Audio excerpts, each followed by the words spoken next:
you have to prepare each topic with tailor-made strategy.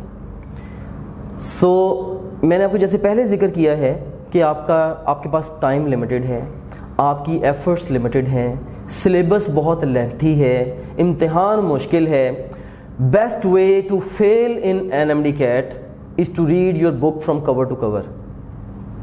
या आप हर topic को एक ही तरीके से तैयार करना शुरू कर दें तो बेतहाशा मेहनत करने के बावजूद एंड पे आपका एग्ज़ाम फेल हो जाना है. सो यहाँ पे मैं एक बहुत ही अहम पॉइंट आपके सामने रखना चाह रहा हूँ, वो ये है कि हर टॉपिक के लिए अलग से स्ट्रेटजी बनाएं.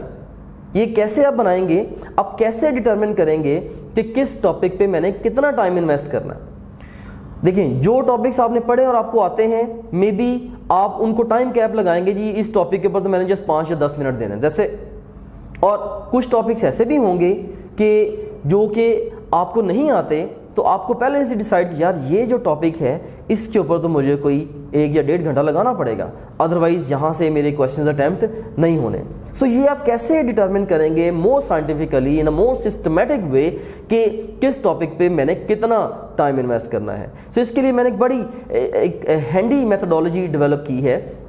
वो ये है कि आप क्या करेंगे, आप topgrade.pk की ऐप पे जाएंगे और जो पास क्वेश्चंस हैं उनका टेस्ट देंगे. Let me show you here. So ये देखें आप कि से ये ऐप पे आप चले गए, इसमें मल्टीपल वेज से देखें. यहाँ पे हम चलते हैं जी क्वेश्चन बैंक के ऊपर.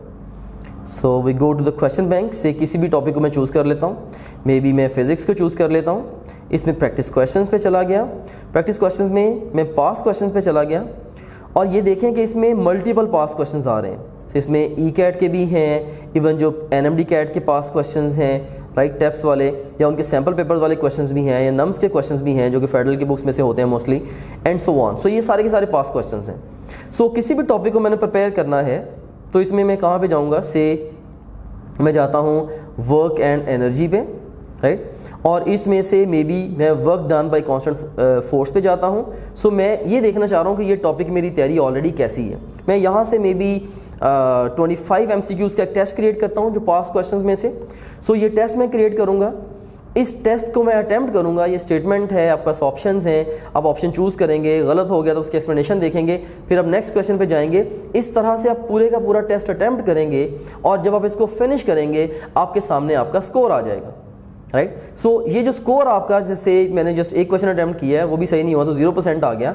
सो यहाँ पे आपके पास परसेंटेज आ जाएगी कि आपका स्कोर इतना है. तो देखिए यहाँ पे ओवरऑल आपका स्कोर आ रहा होगा कि 25 में से कोई क्वेश्चन आपने ठीक नहीं किया, 0% है. ऑफ कोर्स अगर मैं 25 में से 20 क्वेश्चन सही कर लेता फिर मुझे यहाँ पे सिग्निफिकेंट परसेंटेज मोर देन 80% मिल जाती. तो अब देखिए स्ट्रेटजी क्या है हमारे पास. स्ट्रेटजी ये है कि आप पास क्वेश्चंस का टेस्ट दें जैसे मैंने अभी आपके सामने दिया, और अपना स्कोर देखें कि स्कोर कैसा आया आपका उस टॉपिक के अंदर. उसके बाद फिर अगर आपका स्कोर 80% से ज़्यादा है, फिर आप क्या करेंगे, जस्ट ऑल अनसीन MCQs का आप टेस्ट देंगे, राइट. से वंस अगेन मैं जाता हूँ इसके ऊपर प्रैक्टिस क्वेश्चंस के ऊपर, से फिजिक्स में, और मे बी मैं प्रैक्टिस क्वेश्चंस पे चला गया और यहाँ पे मैं अब से चला गया फोर्स एंड मोशन में. मैं ये से इस टॉपिक पे चला गया, मे बी या से डिस्प्लेसमेंट वेलोसिटी एंड एक्सेलरेशन के ऊपर. इसमें से जितने भी अनसीन क्वेश्चंस हैं, ये अनसीन क्वेश्चंस हैं, अनसीन क्वेश्चंस जो हैं, जितने भी अनसीन क्वेश्चंस हैं, मे बी मैं इन क्वेश्चंस को अटैम्प्ट कर लूँगा. से work done by constant force है, यहाँ से 147 क्वेश्चंस मेरे अनसीन हैं, तो 147 क्वेश्चंस का मैं टेस्ट क्रिएट करूँगा. और यह जितना भी टाइम मेरे पास इस पर्टिकुलर टॉपिक पे अवेलेबल है, रूटीन की और टाइम कैपिंग की मैं अलग से एक वीडियो बनाऊंगा, उस टाइम में मैं मैक्सिमम नंबर ऑफ क्वेश्चंस को अटैम्प्ट कर लूँगा. सो इस तरह से आपने अनसीन क्वेश्चंस का टेस्ट जस्ट अपने, अब आपको बुक पढ़ने की, लेक्चर सुनने की, डिफरेंट नोट्स पढ़ने की बिल्कुल भी जरूरत नहीं है. आप ऑलरेडी 80% से ज़्यादा स्कोर कर रहे हैं, उसको मजीद परफेक्ट करने के लिए all that you need to do is do some MCQ practice, that's it. और उसके बाद फिर अगर फर्ज करें कि आप किसी वजह से 80% से ज़्यादा मार्क्स नहीं ले पाते, आपके मार्क्स कम हैं, फिर आप कंसीडर कर सकते हैं कि यार इस टॉपिक का मैं लेक्चर सुन लूँ, या मैं इसके नोट्स देख लूँ, या मैं टेक्स्ट बुक किसकी पढूं, या तीनों काम करूँ. तो किस तरीके से जल्दी से इस टॉपिक के अंदर मैं अपनी अंडरस्टैंडिंग जो वो इंप्रूव कर सकता हूँ. मे बी आपके पास अगर टाइम शॉर्ट है, जस्ट उसका लेक्चर सुन लें, दोबारा क्वेश्चन अटेम्प्ट करके देख लें। सो डिफरेंट डिफरेंट वे से आप टेस्टिंग करके अल्टीमेटली उस टॉपिक की एक टेलर मेड स्ट्रेटजी डिवाइस कर सकते हैं, जिससे आप इजीली उस टॉपिक पे अपनी प्रिपरेशन को बूस्ट कर सकते हैं। अब जस्ट इमेजिन करें आप सारे टॉपिक्स के वीडियो लेक्चर्स भी सुने और नोट्स भी पढ़ें और फिर क्वेश्चंस अटेम्प्ट करें, सबकी टेक्स्ट बुक को भी सिस्टमेटिकली पढ़ें, आप जो मर्जी कर लें आपका सिलेबस ही फिनिश नहीं होना। So there is no point in doing such a basic and silly mistake.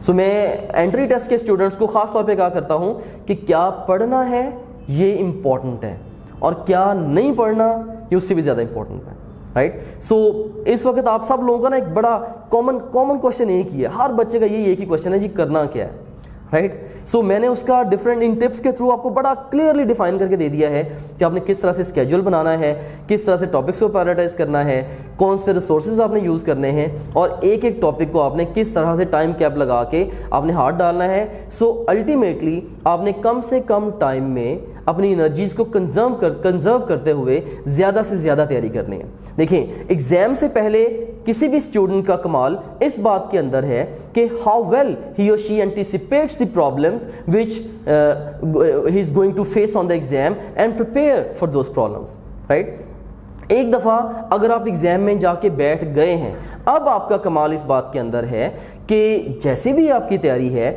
बस आप ये फोकस करें कि आपने एग्जाम में बैठ के उस तैयारी को यूज़ करते हुए बेहतरीन परफॉर्मेंस देनी है।